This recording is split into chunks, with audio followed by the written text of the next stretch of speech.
নমস্কাৰ প্ৰিয় বন্ধু বান্ধৱী, মই নিহাৰিকাই মোৰ ফেচবুক আৰু ইউটিউব চেনেললৈ আপোনালোকক স্বাগতম জনাইছোঁ। আজি বনাম মোৰ ষ্টাইলত চিলি পনীৰ, আৰু এইটো কিন্তু মই মোৰ নিজৰ ষ্টাইলত বনাম দেই। তাৰ কাৰণে লৈছোঁ 2টা কেপচিকাম, আৰু কেপচিকামকেইটা মই টুকুৰা টুকুৰকৈ কাটি লৈছোঁ, সৰু সৰু টুকুৰা টুকুৰকৈ। এইফালে মই বিলাহী পেষ্টটো বনাই লৈছোঁ, আৰু পিঁয়াজ আদা ৰচুন একেলগতে পিচি লৈছোঁ, আৰু কেইটুকুৰামান পিঁয়াজ কাটি সৰু সৰুকৈ এৰুৱাই লৈছোঁ, ডাঙৰ ডাঙৰকৈ কাটিছোঁ, এৰুৱাই লৈছোঁ টুকুৰা টুকুৰ কৰি। এইফালে পনীৰ লৈছোঁ, আৰু পনীৰ কেইটুকুৰা মই অকণমান ঘি দি ফ্ৰাই কৰি ল'ম। পনীৰ কেইটুকুৰা কিন্তু ফ্ৰেছ নহয় দেই, কাৰণ টেমাত থকা পনীৰ, গতিকেলৈ ভাগি গৈছে অলপ অলপ। আৰু এইকেইটুকুৰা মই ধুনীয়াকৈ ৰঙচুৱাৰ পৰাকৈ ফ্ৰাই কৰি ল'ম। অলপ দেৰি ফ্ৰাই কৰাৰ পিছত 5 মিনিটমান ধুনীয়া হৈ গৈছে, কালাৰটো উঠি গৈছে। কালাৰটো উঠিলে দেখিবলৈ এনেই ধুনীয়া লাগে চব্জিখন। আৰু আনফালে লৈছোঁ গৰম মছলা, চব্জি মছলা, ধনিয়া পাউডাৰ, হালধি, নিমখ, ৰঙা জলকীয়া, আৰু অকণমান লৈছোঁ জালুকৰ গুড়া। তাৰপিছত পনীৰখিনি ফ্ৰাই কৰা তেলতে মই পিচি লোৱা পিঁয়াজৰ পেষ্ট 2 চামুচমান তাতে দি দিম। আৰু এইখিনি মই যাতে ধুনীয়াকৈ ভাজ খাই তাৰ পৰা তেলটো ওলাই যায় সিমানখিনি পৰ্যন্ত ভাজিম। ধুনীয়াকৈ ভাজি লৈছোঁ ৰঙচুৱা পৰালৈকে, নহ'লে তাত ভালকৈ ভাজি নল'লে কেঁচা কেঁচা গোন্ধটো থাকি যায়, গতিকেলৈ মই ধুনীয়াকৈ ভাজি লৈছোঁ।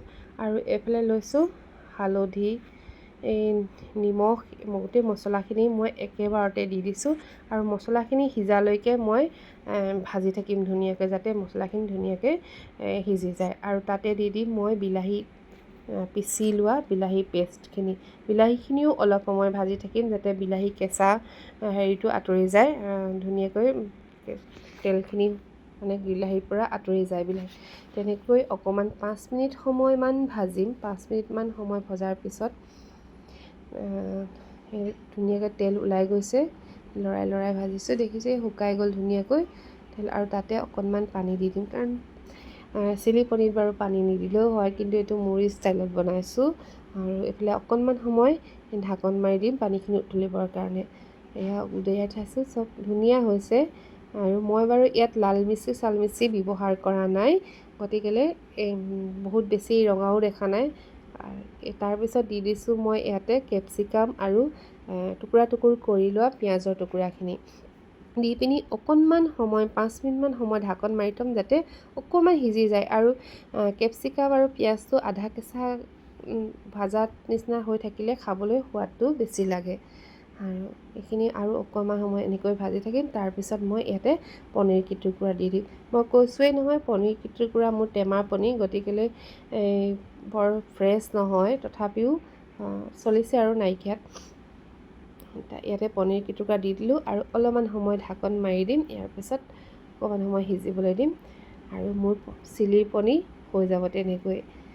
আপোনালোকে বাৰু কেনেকৈ বনাই খায় জনাবচোন। আৰু মোৰ ভিডিঅ'টো ভাল লাগিলে লাইক, কমেণ্ট, শ্বেয়াৰ আৰু ছাবস্ক্ৰাইব কৰিব, আৰু ফেচবুকত আপোনালোকে মোক ফ'ল' কৰিব।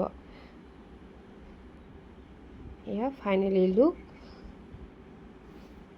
ইহঁতে খাই বহুত ভাল পায়। আৰু এখন প্লেট আজি নহয়, এইটো ভিডিঅ'টো কালিৰ ভিডিঅ', আৰু আজিহে দিবলৈ সময় পালোঁ। এয়াই কালি পনীৰৰ ৰেচিপি।